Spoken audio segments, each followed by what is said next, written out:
Sixers general manager Sam Hinkie's decision to draft Joel Embiid in the 2014 NBA draft went hand in hand with his philosophy of drafting the best player available. Embiid had broken his foot that offseason, but as the third pick in the draft, he was by far the best player available.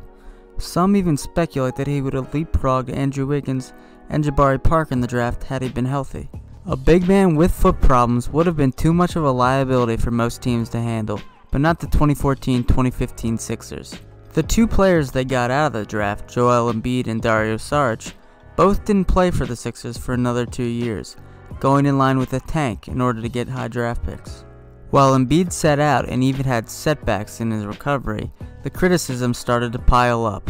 Some questioned if he'd ever be healthy enough to play for the Sixers, let alone a full season, while others made the lazy comparison to Greg Oden. Well, we are 4 years since the draft, and Embiid has proved every single critic wrong, and has pretty much overachieved in every single area of his game. Even some of his biggest fans didn't expect him to be this dominant in just his third healthy NBA season.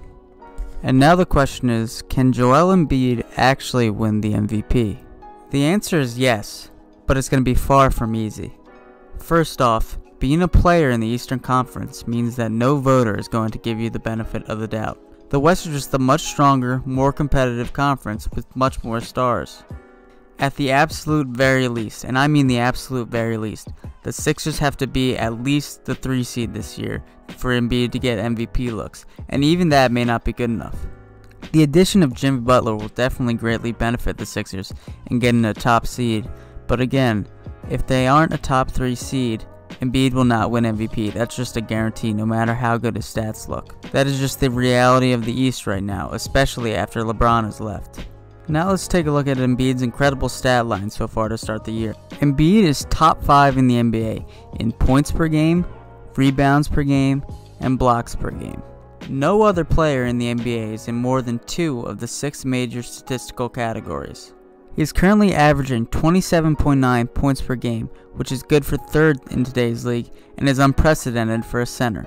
He is the first NBA player since Kareem did it in 1971, with 30 points and 10 rebounds in 9 of the first 15 games. And oh, by the way, no other player has more than 4 30-point and 10 rebound games. He also has 17 double-doubles to start the season, which is first in the league and one ahead of Rudy Gobert. Last year, Embiid famously said that he wanted to live at the free throw line, and he is doing just that this year. He is shooting 83% per game on an average of 11.8 attempts per game. He is also averaging 3.6 assists per game, which, let's be real, it's alright, but for a center it's pretty good.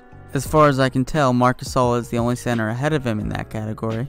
Finally, let's discuss one aspect of a player's game that often goes unnoticed when it comes time for MVP voting. That's right, I'm talking about defense. Yes, defense. It exists. It should be considered more. It is no secret that last year's MVP winner James Harden isn't the strongest defender, but that didn't stop him from winning the award relatively easily. Embiid is not just solid on defense. He is arguably the best defender in the NBA. He finished 2nd last year in Defensive Player of the Year voting, which he could have won if not for minute restrictions at the beginning of the year, sitting out back-to-back games, and of course the incredible season that Rudy Gobert of the Utah Jazz had. As said previously, he is top 5 in the NBA in both blocks and rebounds, but stats don't always tell you the full story. He has been dominant this year against big men like Drummond and Whiteside, and really can guard anyone in the NBA. His defense against smaller, quicker players, especially on the perimeter, has gotten so much better from last year. If the MVP award was truly about how well-rounded a player is on both sides of the ball, Embiid would probably be the favorite.